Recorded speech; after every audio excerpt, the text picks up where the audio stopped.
আমার অভিযোগ, আমাকে এখানে ডাক্তারি করা অবস্থাতে আমাকে এখানে থ্রেট দেওয়া হয়েছে। থ্রেট দিয়েছেন ডক্টর সুপারিনটেন্ডেন্ট এখানকার, যে অর্ডার যদি ফলো না করো, যা বলা হচ্ছে সেটা যদি না করা হয়, তাহলে দ্বিতীয় অভয়া কেস হতে চলেছে। হ্যাঁ, আমাকে এটাই বলে চলে গেছে। আমার উপর হ্যারাসমেন্ট হচ্ছে, অনেকদিন ধরে ওয়ার্ক প্লেস হ্যারাসমেন্ট হচ্ছে। আমি অ্যাকচুয়ালি প্যাথোলজিস্ট, আমার প্যাথোলজিতে এমডি আমি কমপ্লিট করেছি। করার পর এখানে এসআরশিপ আমার চলছে কন্টিনিউ। আমি জয়েন করি এখানে 28 সেপ্টেম্বর 2024। আমি এখানে জয়েন করার পরে ওনাদের রিকোয়েস্ট করি, যেহেতু আমি heads I am pathologist, so I should be put on pathologist department of pathology or blood bank. ঠিক আছে, খুব ভালো কথা। এখানে ওনারা দিতে চাইছেন না, তো ঠিক আছে, সেটাও ঠিক আছে। তো তারপরে আমাকে এখানে যে প্রেশার বা যে স্কেডিউলের মধ্যে রাখা হয়, আমি সত্যি কথা বলতে কি, এই ট্রিমেন্ডাস ওয়ার্কলোড একা ম্যানেজ করতে গিয়ে আমার সিচুয়েশন ক্রমাগত খারাপ হতে থাকে। এটা আমি জানাতে থাকি, ওনাকে জানাতে থাকি, রস্টার কমিটিকে, সুপারকে জানাই, রস্টার কমিটিকেও জানাই। তারা বিন্দুমাত্র কোনো কিছু গাও করেন না, মাথাও ঘামান না। সকাল 9টা থেকে 2টো অব্দি আউটডোর চলেছে, আর 2টো থেকে তারপর 5টা অব্দি কন্টিনিউয়াসলি এমার্জেন্সি। সিঙ্গেল হ্যান্ডেড করেছি, এখানে কোনো অনকল সিস্টেম কেউ রাখেনি। আমাকে ইএমও হিসাবে একাই আমাকে দেখতে হয়েছে। আমি ওই দিন একাই ছিলাম এমার্জেন্সিতে।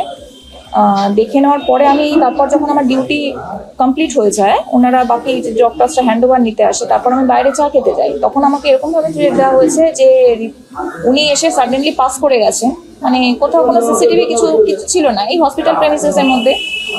হঠাৎ করে কানের পাশে পড়ে গেল, যদি বেশি বাড়াবাড়ি করছো, যদি অর্ডার ফলো না করো, তাহলে কিন্তু এখানেও দ্বিতীয় অভয়া কেস হতে চলেছে। সাবধানে থাকবে। আমি আতঙ্কিত বলতে, আমি ওই মুহূর্তে বাকরুদ্ধ হয়ে গেছিলাম।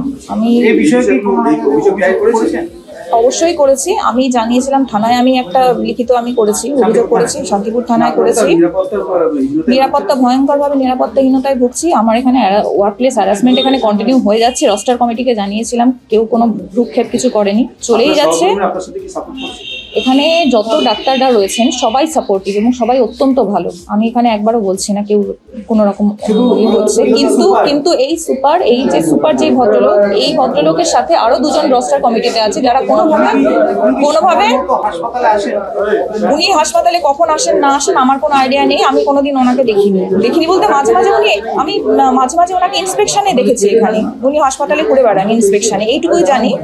আর যদি কোনো ডিসকাশন করতে চাই, উনি নাকচ করে দেয়। আর সেদিন ঘটনাটা এটাই হয়েছিল 31 তারিখে, আমাকে ডাইরেক্ট এই কথাটা বলেছিল।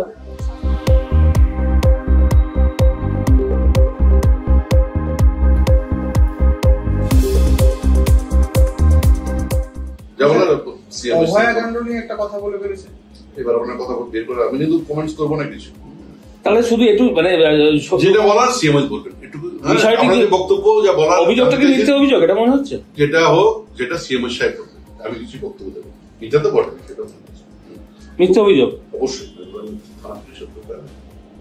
থানায় স্যার অভিযোগ করেছেন, জিডি করেছেন উনি, একটা অভিযোগ তো মিথ্যে বলে দিয়েছে, এটাই বলেছেন, এটুকুই বক্তব্য সিএমএস। হ্যাঁ ঠিক আছে, এটা বলার সিএমএস বলবেন, তাই তো?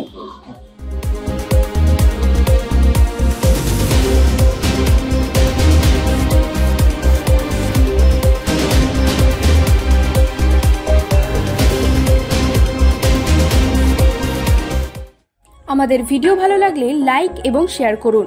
কমেন্ট সেকশনে গিয়ে জানান আপনাদের মতামত।